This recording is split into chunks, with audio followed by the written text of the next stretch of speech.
قدرمنو لیدونکو، شاعر او کتاب خپرونه ده د پیاوړي لیکوال زه تیمورشاه کمال او د ما سره په خوا کې پروفیسر فیض شهزاد صاحب تشریف لري. ستاسو د حوصله افزایي او ډاډګیرنې یو جهان مننه کوو چې د پیاوړي لیکوال دغه لړۍ د کتابونو را سره بدرګه کوئ او اورئ د شاعرانو او د کتابونو پیژندګلو در سره کوو. تاسو هڅوو چې د پښتو کتابونه ولولئ، مطالعه یې کوئ او د خپلو شاعرانو د خپلو لیکوالو سره ځان بلد کوئ. نو په همدغه سلسله کې شاعر او کتاب نن موږ بیا تاسو ته یو خوندور شاعر او دغه کتاب در پیژنو. نو د دغه کتاب نوم دی ته مې نه ولیدې. د دې کتاب مصنف دی ښاغلی غریبیار ملنګ. د غریبیار ملنګ دغه کتاب لومړی چاپ دی او چاپ شمیر یې 1000 ټوکه دی. چاپ کال یې 2014 او چاپ ځای یې کویټه او خپروندوی ادبي ټولنه احمدشاه ابدالي ادبي کلتوري ټولنه چمن او کمپیوټر چاري د ټکور ادبي ټولنې تخنیکی څانګه چمن، کمپوزر نذیر احمد ویاړ، سمونچاري ولی الله اقبال او د بیا چاپ ټولې ریښې یا حقوق د لیکوال سره خوندي دي. د شاعر خپل نوم عبدالحلیم دی او قلمی نوم یې غریبیار دی. د پلار محترم نوم یې حاجي عبدالحکیم دی. د نیکه نوم یې ارواښاد حاجي محمد ګل دی. د زوکړې ځای کندهار ولایت سپین بولدک ولسوالۍ کلي حاجي ملا محمد عمر خان او د زوکړې نیټه یې 1991 په خټه ادرکزی اڅکزی دی. تعلیم یې تر 10م ټولګي پورې کړی.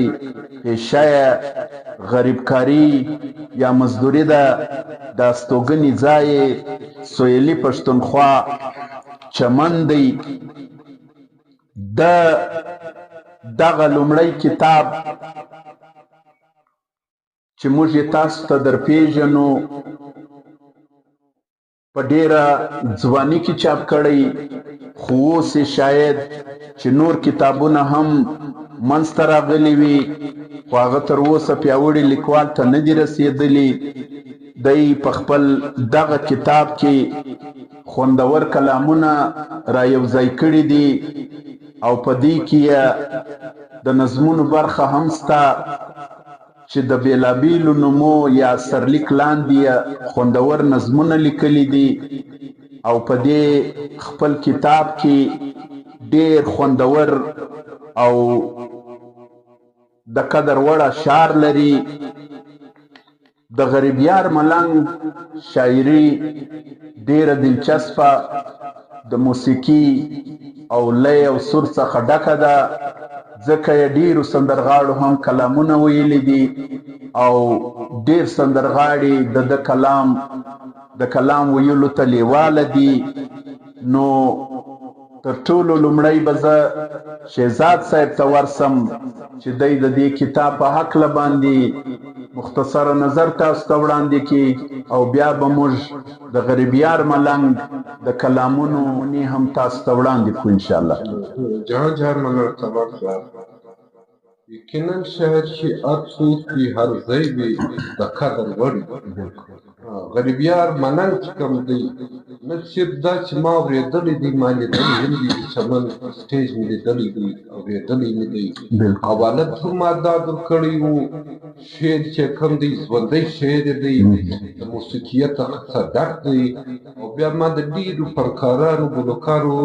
په اوازونو کې هم د ده شعر چې کوم ثبت شوی دی ډېرو سندرغاړو یې کلامونه ډېر سندرغاړو ویلي او سندرغاړي تا ته در معلوم دي چې د چا شعر وایي نو چې د ده شعر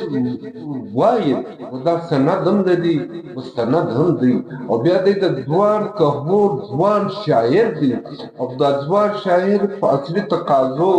باندې نظر وي په زړونو پوهېږي په سترګو پوهېږي بلکې د معاشرې د ټولنې په رجحاناتو پوهېږي هغه ته ګوري دی شعر نو غریبیار ملنګ نه صرف دا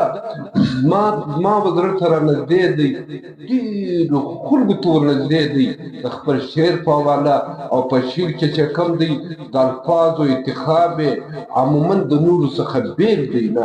ښه تراکیب لري تشبیهات هم جلا دي استعارات هم جلا دي او دی مطالعه هم لري د کتابو مطالعه لري ځکه د ده هغه علمیت چې کوم دی هغه د په شعر کې د ورځه معلومېږي نو زما په خیال زه خو دا وایم ما درته وویلي وو پروګرام کې زه ورغلی وم ما پوښتنه وکړله ما ورته ویلې د غریبیار ملنګ خو اتفاق دا دی چې دی په هغه ورځ په چمن کې نه و نه شاید یو ځای تللی وو زما زړه غوښتې چې زه یې ووینم زه یې وګایوم زما سره کښېني نه خو دی نه و نو هغو ته ما دا وویلې باید د دغه سړي یا د دغه ځوان چې کوم دی نه د دغه شعر ډېر اثرناک دی په زړو باندې اثر لري نو کماله که ته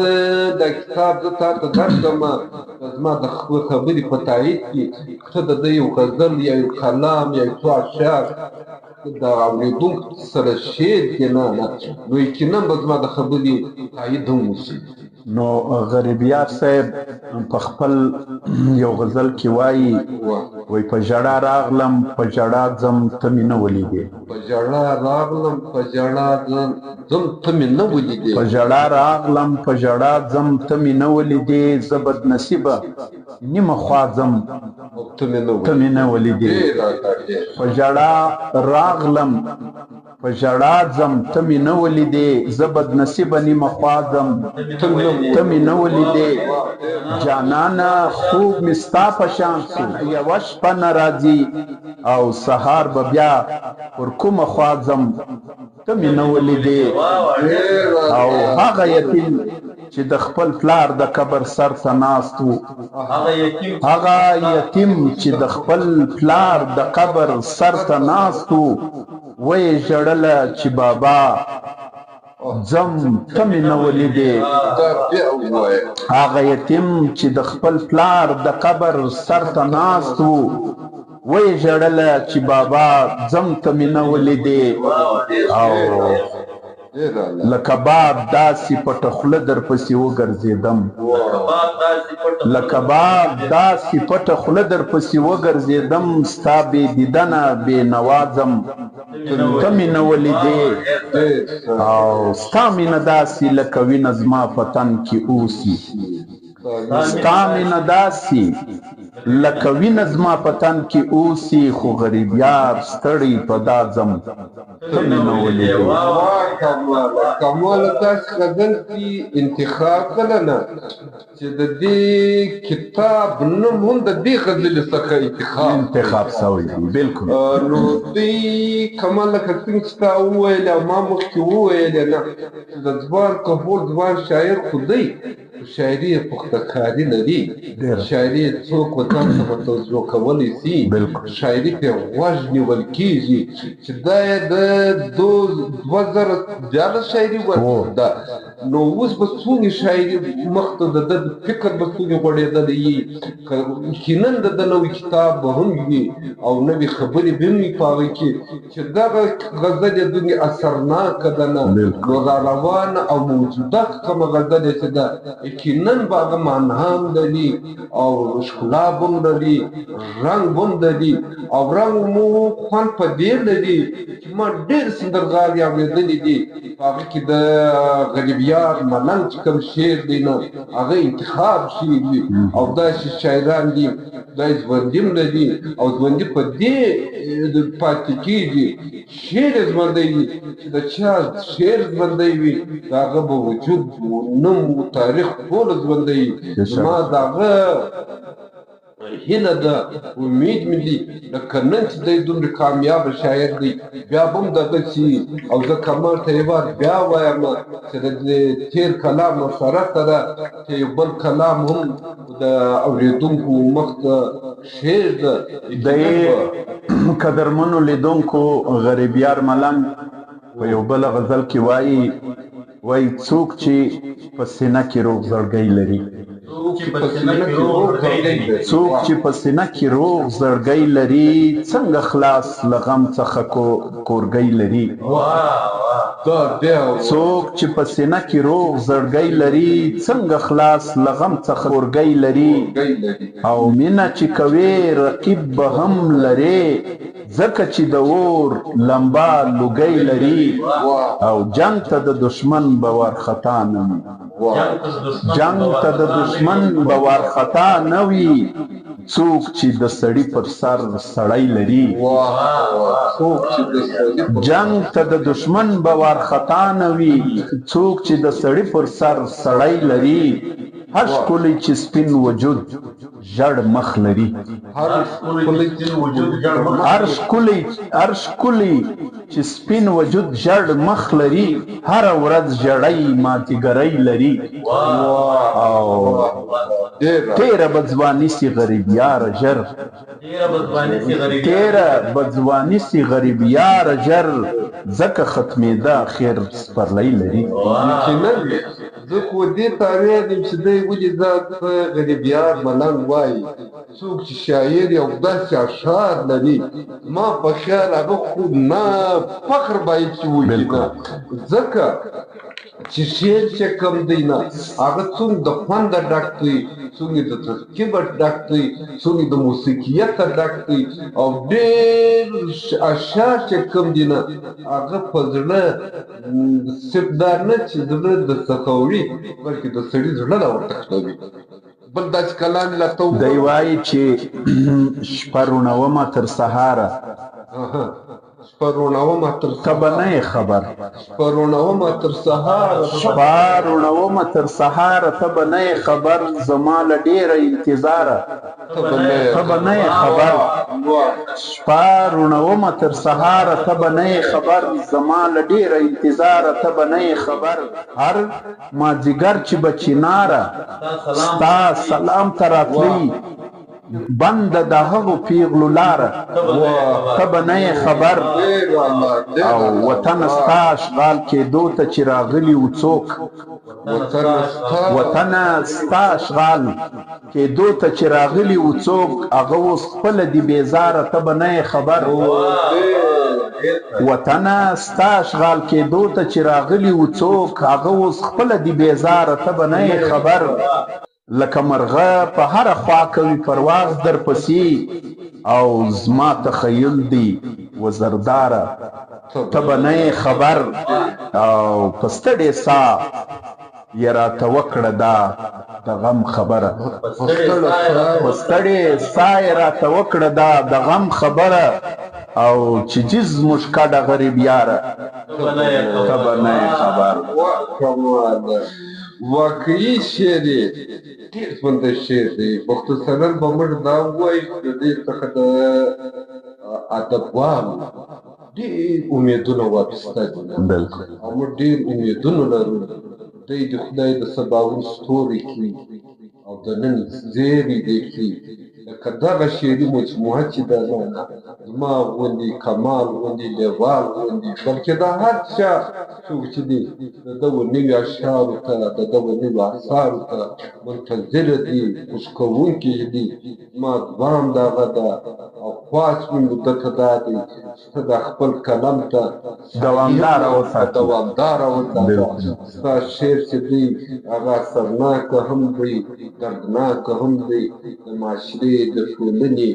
عکاسي هم کوي، منظرکشي هم لري، تشبیهات یې هم ورکړي دي. نو زه کمال ته وایم چې بس ما هم دومره خبره وه چې خدای دې غریبیار راته ژوندی لري. ژوندی لري، بلکل. او ته چې په مینه پستې شونډې سرې کوې مازدیګر، ته چې په مینه پستې شونډې سرې کوې مازدیګر، دا د مستۍ شراب و چاته ورکوې مازدیګر. ته چې په مینه پستې شونډې سرې کوې مازدیګر، دا د مستۍ شراب و چاته ورکوې مازدیګر. تا چې پر مخ دا تورې زلفې راخورې کړې په خیال، تا چې پر مخ دا تورې زلفې راخورې کړې په خیال، ولې په شپه کې رانه ګلې پټوې مازدیګر. او ژړ سو اسمان ژړه هوا د غرو سرونه ژړ سو، ژړ سو اسمان ژړه هوا د غرو سرونه ژړ سو، دا یې ښکاره د شهیدانو کړې څهرې مازدیګر. او سپینو هیلیو له چناره مخه شه واخیسته، سپینو هیلیو له چناره مخه شه واخیسته، هغوی ویل راځي ګودر ته پښتنې مازدیګر. سپینو هیلیو له چناره مخه شه واخیسته، هغوی ویل راځي ګودر ته پښتنې مازدیګر. او لکه تیر وخت داسې بستا غریب یار بیا رانسی، لکه تیر وخت داسې بستا غریب یار بیا رانسی، په تنهایی کې په ژړا به یادوې مازدیګر. افرین غریب یار ملنګه. او بیا چې کمال د ده د کوم اشعارو انتخاب وکړي، نه یقینا هغه انتخاب شعرونه هم وو، هغه خوندور شعرونه هم وو. غریب یار ملنګ ته موږ وایو نه چې ته خپله سلسلت ته دغسې دوام ورته، خپل قلم دغسې روان ساته، او لږ ډېر د ادبي پروګرامو ته ناستو ته او لږ ډېر کتابو ویلو ته خپل وخت ورکوه. ما خو غریب یار ملنګ ته د هغوی پیغام او کمال ته خپل پیغام ورکړه. قدرمنو لیدونکو، د غریب یار ملنګ ته مې نه ولیدې دغه کتاب لاسته راوړئ، د کوټې فرار بک سټال باندې تاسو ته میلاوېدلی سي. لکه څنګه چې د ده غزل خوندوره ده، نظمونه یې تر دا لا هم خوندور دي. نو په کار ده چې تاسو د غریب یار ملنګ شاعري ولولئ، کتاب یې واخلئ، نو د کتاب سره به مو ځان هم ولد سي او د خوندورو شاعرانو سره به متعارفه هم سي. شاعر او کتاب کې قدرمنو، نن موږ د غریب یار ملنګ کتاب انتخاب کړی و چې له تاسو سره یې پېژندګلو وکړو. نو بیا به هم له تاسو سره په هر اتوار باندې موږ شاعر او کتاب متعارفه کوو. خو تاسو له موږ سره په دغه چوپړ کې، په دا خدمت کې چې پیاوړي لیکوال یې زیار باسي، له تاسو څخه هم خواست کوو چې تاسو زموږ دغه ویډیوګانې مخته شیروئ. او د ستړي پښتون د طاهر لیوال هم یو جهان مننه کوو چې له موږ سره په دې کار کې مرسته کوي او زموږ دغه خبرې تر تاسو در رسوي. نو تاسو مخته دا ویډیو شیروئ، دا به ستاسو هم خپلې مورنۍ ژبې پښتو ته خدمت وي او له موږ سره به هم ملګرتیا همدغسې جاري وي. نو د شاعر او کتاب په نننۍ سلسله کې زه تیمورشاه کمال او پروفیسر فیض شهزاد صاحب له تاسو څخه اجازه غواړو. تر بل کتاب مو پر الله سپارم. ژوندي او بریالي اوسئ. یو جهان مننه.